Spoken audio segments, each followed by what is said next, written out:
guys, welcome back to my channel. If you're new, my name is Jacqueline and I make new videos all the time. So if you like this video, if you found it helpful, make sure you give it a thumbs up and make sure you subscribe. I make all kinds of different videos. So this particular video is going to be on my personal top 5 favorite budgeting and productivity apps. And so I've had all 5 of these apps, except for one for a few years now. So I've tried them, I've tested them, I love them. Basically what they all have in common is that they're functional, they're simple, and they add value to me. They actually make things easier. I know sometimes I feel like we get something in hopes that this is just going to streamline everything and it ends up taking more steps. But that's not the case with these particular apps. Like I said, they've added value to my life, so you know, I hope they can add some value for you as well. So they're just 5. I feel like I'm like the app queen. I have tons of apps on my phone, and I'm constantly like trying different ones out, you know, to see what's better, what's worse. And I feel like I've gone through a lot of good apps and, you know, okay apps, and I've finally found like these 5, like I'll say like core apps. So the very first app is called Mint, M-I-N-T. And so I really like this app. It is a budgeting app, it is a finance app, and it's totally free. So I'm shocked. I feel like I've paid more money for apps that do way less. So this is obviously, it's free, so you're not paying any money, but it's very secure. And what it is so you sign in, you log in and you link your bank account. So you can link your bank account, but what I really like about it is you can link, well, multiple bank accounts, but you can link multiple credit cards. So I love that because a lot of times, you know, you look at your bank statement and you get an idea of what you have, and then you look at your credit card statement and you get an idea of what you have. And I know a lot of banks and credit cards are, you know, they've become a lot more intuitive, and they started giving you pie charts and graphs of, you know, where kind of your money is going. But if you have multiple accounts, it only helps you so much because you're kind of looking at it, you know, through a narrow view. You're looking at just your expenses with your debit card, and when you're on your, you know, Discover account, then you're looking at just your expenses with your Discover. So Mint actually links all of those things. So if you have a Discover and a Citi and an American Express and you know, your debit card, and your husband has a debit card, or whatever the case may be, it can link all of those things. So now when you get your, you know, your pie chart of your expenses, it's extremely comprehensive. It's everything. You know, it will show your real, you know, debt. It will show your real income because it's pulling from all of those different sources, you know, where you have your finances. So I really like that. Another thing that I love about Mint is that you can set budgets, and it's always prompting you to keep on track with your budget. It will send you a weekly summary every week. And so say like I have a coffee budget, and I have a gas budget, and I have a, you know, mortgage budget, utilities, all of those things. So you can set them super easily. I would show you, but it shows like all of my personal information. So, but if you just look on the app, you know, it's free to download, so you're not losing anything. You know, you can kind of play with it, but you can set those budgets, and then it will notify you when you're getting close, and then also if you were to go over budget. And what I like too is, so say you set, you know, a $20 a month coffee budget. So this month you only spent $15. So now next month it will show that your budget is $25 for coffee, because now you're like in the green. Whereas if the opposite is true, if you spent 25 and your budget was 20, then now you only have 15 next month. So that's kind of really nice, you know, because you kind of see where you are, and then if you're trying to budget over a longer period of time, that will help you. You know, it'll help you not to freak out because you're like, oh man, you know, I went over budget this month, but on next month, if I just lower it to 15 here, 10 here, whatever the case may be, you can still stay on budget, you know, for that 6 months, for that year. And that I really like, speaking of pie charts earlier, is, you know, sometimes, you know, you're like, man, where did it, you know, I had $100, where on earth did it go? All I went was to Jewel and Aldi and whatever. And so what I really like about it is, like I said, because it's pulling from all of those different sources, you have such a complete look at everything. So now you're like, oh, you know, November, for example, for us, November always seems to be a bigger spending month because it's our anniversary. And also it's my grandma's anniversary, and it's also my aunt's anniversary. And we always have like a 2-day assembly in November. And so all of those things, it costs, November just ends up being an expensive month for us. But until you really see, all of those little demographics of where your money's going, it may not, it may not occur to you to be, hey, maybe I need to start putting more money away for November. But now when you're able to see, such a detailed look at everything, now, I feel like, when we know better, we do better. So, you'll be able to better plan. And like I said, those little weekly summaries, they're really, really helpful.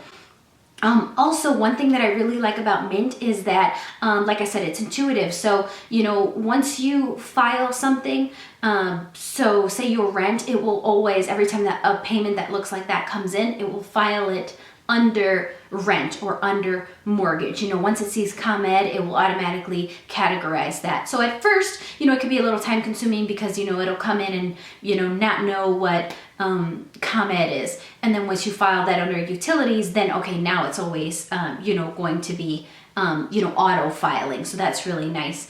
But two, I love that it suggests things based off of your spending. So say, you consistently spend $400 a month on groceries.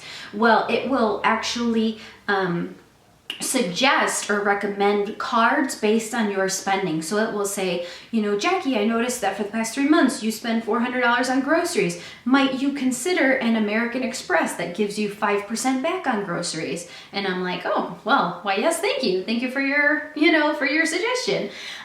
So things like that. Or they'll say, hey, I noticed you have so-and-so in your savings. Might you consider a ING account because it has, 5%, dividends after 5 years or whatever the case may be. So I really, really like that, unless you were actively searching for those things, it could take a lot of time, but based off your spending habits and their little algorithms, they're able to recommend things that are very specific to you. So I thought that was an excellent feature. And two, they always show you your credit score on there. So, so that's always nice. It's just always good to know, where you're at, where you're going. So I just think, especially for a free app, it has been awesome if you're looking for something to help you keep track of your money, in order to budget, in order to just simply see an overview of, where your money is going.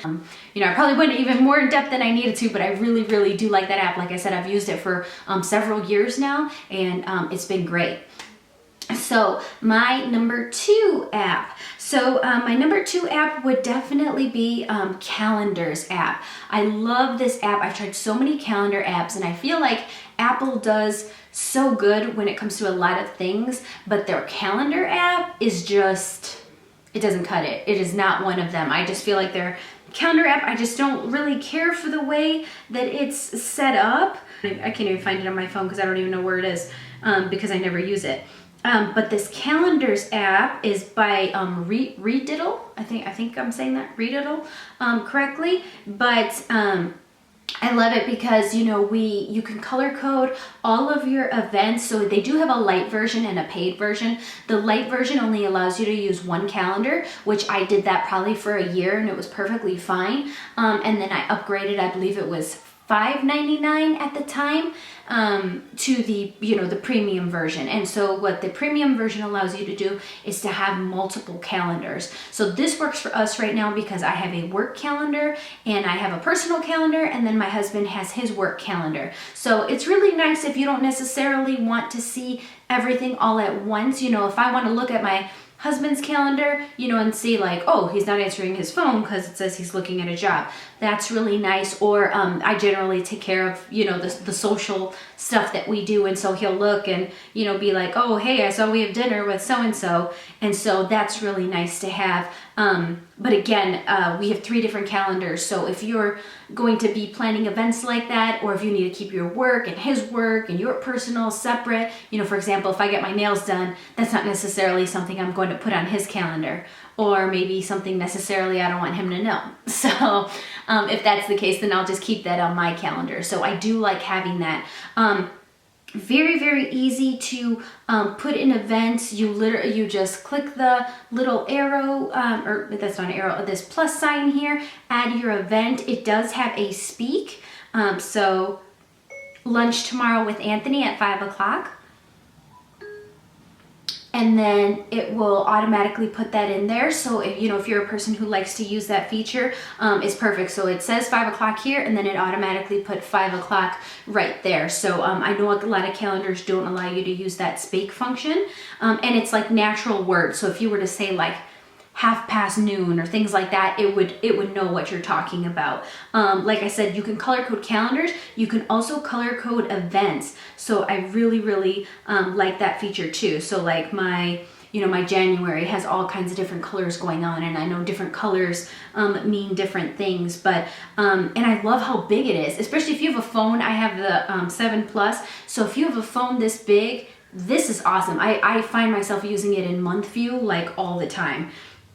But if you can also switch to list, day, week, and also tasks. And so to add a task is just really easy also. But I just have it defaulting to month because that's what I find that I use the most. Definitely the calendars app. Like I said, it was pretty steep. I mean, I think $6 is a lot to pay for an app, but like I said, I've used it for a few years now. I tried a bunch of them before then. I really do not, if you like the Apple Calendar, app that defaults with your phone, that came with your phone, you do you. It just doesn't work for me. I don't like the way it's set up. My third app that I find super, super useful is called Anylist. So again, I've tried a ton of list apps. I really like this one because a lot of list apps, I feel like, allow you to just make overall big categories, like a master category, but I like to make like a master category and also subcategories.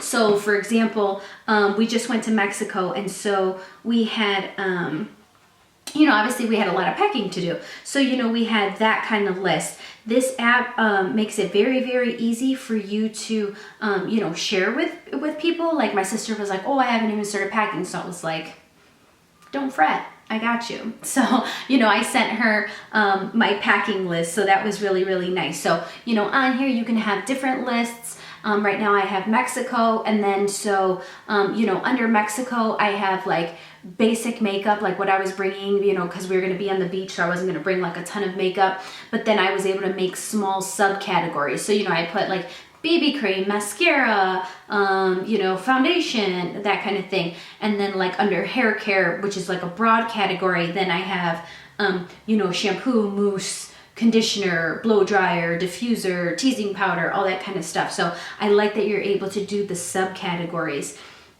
And especially I find I save so much time when I grocery shop, because before, I used to have just like a master list on top of the fridge. And, as we run through the week and we go through, we run out of something, I just add it to the list, and then I tear it off, and then I go to the grocery store. Well, it never fails that like my eyes don't see, like they don't like take in the whole list. So like I'll be going through and I'll have 2 things left, and it was like in the dairy aisle that I passed like 15 minutes ago or 10 minutes ago. And so I say all of this to say, the grocery list on here, once you add an item, like if you type in bread, it will automatically start, guessing. Do you want bread pudding? Do you want wheat bread? Do you want bread mix? Do you want, all different kinds of things like that. So I really, really like that because it just saves time when you're typing it, but it will basically like filter it by aisle in the grocery store. So like right now it's beverages, condiments, household cleaning, produce, like that. And that way that just saves you time in the grocery store, because you're in the grocery aisle, or in the bread aisle, you get your bread things. You're in the dairy aisle, you get your dairy things. But like I said, I just feel like it shaves a few minutes off. I don't have that problem like, oh, I need shampoo and I'm already, past the, hair aisle or whatever. So I like that. And also, and it's a small thing, but I like how when you cross something out, so like I got the tuna here, it like shows you that you crossed it off, because if you're holding a real paper list, and you cross something off, you're obviously still gonna see it. I hate when apps will like automatically hide it, because I'm like, I still wanna know. I wanna know I got it, but I also wanna see that I got it. It's just a weird like personal thing to me. So let me know if you guys like that too. But yeah, so I really like the way that it separates them. So you can do this for meals, you can do this for trips. You know, like I have, you know, another Target list on here, but like I said, if you're looking for a good list app that allows you to have a master category, subcategories, cross things out, still be able to see, and it's a free app, so awesome. So you can't go wrong with Anylist. I really like that one. My fourth app, I think that brings us to our fourth one, is Retailmenot. So I put this on this video because obviously if you're budgeting, you need to not spend more money than you need to on a specific item. So whether that be, you know, candles or, you know, something else. So I love the Retailmenot app. Again, free app. So if you're not using it, you totally should be. My brothers and sisters, my mom, my dad, they're always calling me, Jackie, I'm in JCPenney. Jackie, I'm in Bed Bath & Beyond. Jackie, I am at, you know, Victoria's Secret. Do you have a coupon? And I always do. And part of it is, I feel like everybody and their mama has my email address. Every time we go to the store and they're like, oh, would you like to give us your email for coupons? I'm like, yes, absolutely. Because email coupons, I don't care what anybody says, those are the best coupons, especially when they're like, oh, you haven't shopped here in, you know, 2 months, you know, we miss you. And they'll send you like a good coupon. You wouldn't get that otherwise. So yeah, so first thing, I always check my email for good coupons. Second thing, always go to Retailmenot. And so I really like this particular app because it's so simple. You literally just type in the store and it will pull up any coupons. So let me see. So, you know, Retailmenot, free app, and then you can favorite stores. So like stores that you know you always going to, like I love New York & Company, so I'll have that one favorited on there. So stores you always go to, you know, it will automatically show you those coupons. So like, let me see, is there anything for New York & Company right now? So it says up to $70 off your purchase, you know, and expires tomorrow. So I love doing that. I use this as soon as I get in the mall. I will literally stand outside the store and I'll go on Retailmenot and I'll look up a coupon. And if they have a coupon, I will walk in. If they don't have a coupon, I, you know, keep it friendly, keep it moving, because I hate overpaying for things. So yeah, so that app, it like I said, it has all kinds of stuff. It has, and it even has like just stores that are online only, so you can look on there. So I always Google a promo code for everything. So Retailmenot. Oh, and I like that when you click on a particular coupon, like say for Target online, it will automatically copy. So once you click on the coupon, it will say copy to your clipboard. So now when you're on Target's website and you go to check out, all you have to do is click where they have their promo code, where they want you to enter it, and then you click paste, and then it will automatically go there. So you don't have to worry about like, oh, let me remember this code or try to copy paste it yourself. As soon as you click on it, they automatically copy it, and then they, you know, paste it where you need it to. So I really like Retailmenot. I know there's a lot of like couponing apps and couponing websites, but I just find that Retailmenot is just the easiest to use and like the less amount of like fluff, you know, not a ton of ads and different things like that. If you like to save money, definitely check out Retailmenot. And then finally, that brings me to my fifth app. I don't have like a ton to say about it, except for it's super easy to use. So I do feel like it is kind of pricey, but I used it all last year, and it does pay for itself. So it's $50 for the whole year or $5.99 per month, but you do have 40 days to use it. So that's the MileIQ app. And what it does is if you drive a lot for business, you know, it makes it very easy to track your miles. So, it most definitely paid for itself last year.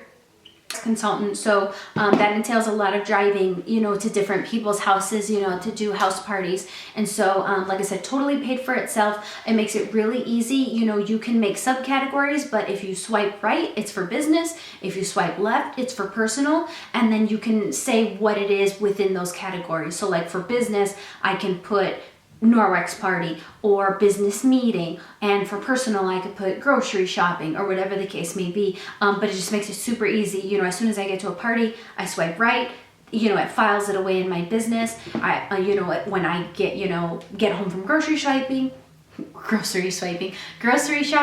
I swipe left, and then, you know, and I'm good there. Because I do drive a lot, I know that's not going to be, everybody won't need this particular app, but if you do drive for work, and if you're like writing down your miles every time you get in, the MileIQ app literally works everywhere you go. So, you know, if you go, you know, wherever you go, it's constantly running in the background. And so that makes it really nice, because I know before I had it, I was like, oh, I forgot to track that party, or oh, I forgot to track that business meeting. And here it always tells me like, hey, you have untracked miles, you know, make sure you file them away. You know, it's always sending you reminders. And then so it made it super easy. Come taxes last month, you know, when I had to turn in my miles, I printed out, you know, every month, you know, and it gave me an overview, how many miles. I think the government gives you 38 cents a gallon. So then it, you know, it automatically calculated that. So I just, you know, took those little papers, you know, to the accountant, and so it made it so much easier. So, you know, $50, yeah, that is kind of steep, but if you need it for deductions and stuff, totally worth it. And that's it. Thank you so very much, guys, for watching. Definitely give this video a thumbs up if you haven't already. You know, I try to work really hard and think about the things that I liked, you know, about those apps, what would be useful information to you when you're making the decision whether to get them or not. So, like I said, subscribe if you haven't already, if you found this entertaining or useful, and I'll see you guys in my next video.